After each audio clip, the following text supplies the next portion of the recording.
Hello అండి, నేను doctor Satya Prakash, consultant pulmonologist, medical Secunderabad.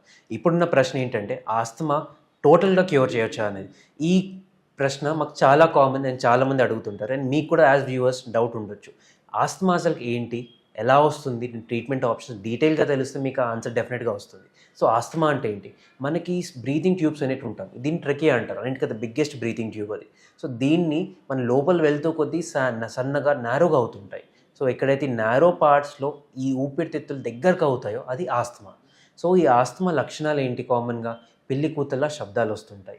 ఈ శబ్దాలు వచ్చినప్పుడు ఏంటంటే మా శ్వాస తీసుకోవడం ఇబ్బందిగా ఉంటుంది, శ్వాస వదలడం కూడా ఇబ్బందిగా ఉంటుంది. అందుకే మీరు చూసుంటే ఆస్తమా పేషెంట్స్ చాలాగా ఆయాసపడుతుంటారు. సో ఈ ఆయాసం కారణమే ఊపిరితిత్తులు బ్రీతింగ్ ట్యూబ్స్ అనేవి దగ్గరగా నారో అవ్వడం. సో ఇప్పుడు కారణాలు ఏంటి? ఇండియాలో చాలా మటుకు ఎలర్జీస్ అనేది చాలా కామన్ రీజన్. సెకండ్ వచ్చేసి ఈ మధ్య ఒబేసిటీ రిలేటెడ్ ఆస్తమా అంటారు. అంటే బరువు పెరగడం వల్ల బాడీకి ఆక్సిజన్ రిక్వైర్మెంట్ ఎక్కువై దానివల్ల కొన్ని హార్మోన్స్ రిలీజ్ అవుతాయి. ఈ హార్మోన్స్ వెళ్ళి లంగ్స్ పైన యాక్ట్ చేసి ఆస్తమా లాంటి స్టేట్ తీసుకొస్తాయి. థర్డ్ వచ్చేసి వాళ్ళ బాడీ నేచరే అది. అంటే కొంతమందికి వంశపారంపర్యంగా ఆస్తమా అనేది ట్రాన్స్ఫర్ అవుతూ వస్తుంటుంది. సో అలాంటి ఆస్తమాలు కొన్ని ఉంటాయి. ఇది మనం కామన్గా డీల్ చేసే ఆస్తమాలు ఇవ్వండి. సో ఇప్పుడు నెక్స్ట్ దీనికి ట్రీట్మెంట్స్ ఆప్షన్స్ ఏముంటాయి అనేది. నార్మల్గా ఆస్తమా ట్రీట్మెంటే ఇన్హేలర్స్. సో ట్రీట్మెంట్ ఆప్షన్ని నేను ఫస్ట్ చెప్పినా అంటే అంత ఇంపార్టెంట్ అండి. ఆస్తమాకి ఇన్హేలర్ ట్రీట్మెంట్, సివియర్గా ఉంటే నెబులైజర్ ట్రీట్మెంట్. నెక్స్ట్ ఈ టాబ్లెట్స్ అనేటివి ఆస్తమాకి చాలామంది ఇస్తుంటారు.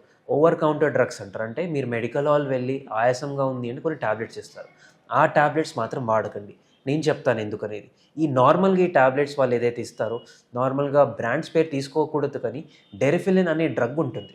సో దీని ద్వారా ఏమవుతుంది, హార్ట్ పైన ఎవరికైతే ఆల్రెడీ హార్ట్ ప్రాబ్లం ఉన్నదో లేకుంటే హార్ట్ ప్రాబ్లం రిస్క్ ఉన్నదో వాళ్ళు తీసుకోవడం వల్ల ఈ హార్ట్ ప్రాబ్లం అనేది ఎక్కువ అవుతుంది. యాక్చువల్గా ప్రాక్టీస్లో ఏ పల్మనాలజిస్ట్ యూజ్ చేయరండి ఈ డ్రగ్స్. మీరు అదే ఇన్ కేస్ అన్క్వాలిఫైడ్ డాక్టర్ దగ్గర వెళ్ళారనుకోండి, వాళ్ళు ఇచ్చే ఇంజెక్షన్కి 100% తగ్గుతుంది. ఎందుకు అంటే వాళ్ళు స్టెరాయిడ్ ఇంజెక్షన్స్ ఇస్తారు. సో ఎక్కడ వెళ్ళాలి, ఎవరి దగ్గర వెళ్ళాలని మీరు 100% డిసైడ్ చేసుకోవాలి.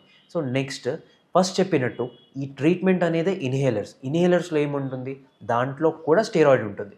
మీరు అనుకోవచ్చు ఇందాకే స్టెరాయిడ్స్ రాంగ్ అన్నారు, మళ్ళీ ఈయనని స్టెరాయిడ్స్ చెప్తున్నారు. ఈ స్టెరాయిడ్స్ అనేది మిల్లీగ్రామ్స్లో ఉంటుంది. మన టాబ్లెట్స్ మాత్రం మైక్రోగ్రామ్స్. అంటే రెండింటి మధ్యలో ఒక 1000 టైమ్స్ డిఫరెన్స్ ఉంది డోస్లో. నెక్స్ట్ ఈ స్టెరాయిడ్ ఏవైతే తీసుకుంటారో మళ్ళీ ఊపిరితిత్తుల్లోనే ఒక 99.9% ఉంటుంది. అంటే బ్లడ్లో కలిసింది జస్ట్ 0.01%. సో ఈ రిస్క్ అనేది స్టెరాయిడ్ వల్ల వచ్చే సైడ్ ఎఫెక్ట్స్ కానివ్వండి, స్టెరాయిడ్ వల్ల వచ్చే ఇంకేదైనా ప్రాబ్లమ్స్ కానివ్వండి చాలా మటుకు తగ్గిపోతాయి.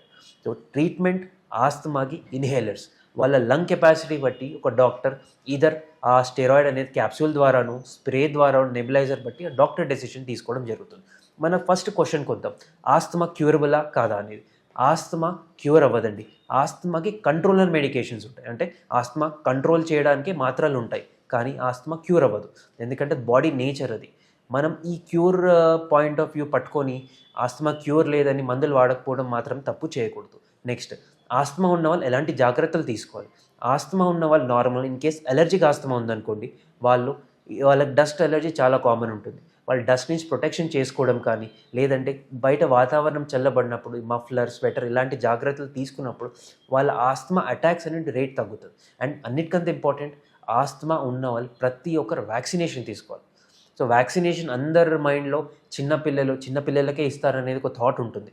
బట్ ఆస్తమాకి ఉన్నవాళ్ళు ఫ్లూ వ్యాక్సిన్, న్యూమోకాకల్ వ్యాక్సిన్ తీసుకుంటే వాళ్ళ అటాక్ రేట్స్ మాత్రం సిగ్నిఫికెంట్గా తగ్గుతాయి. సో సమ్మరైజ్ చేస్తూ ఆస్తమా ట్రీట్మెంట్ అనేది ఇన్హేలర్స్, ఆస్తమా నుంచి ప్రొటెక్షన్ మాత్రం వ్యాక్సినేషన్. సో ఈ 2 జాగ్రత్తలు పాటించండి. మీ ఆస్తమా ఉన్న పేషెంట్స్కి లైఫ్ స్మూత్గా ఉంటుంది. Thank you.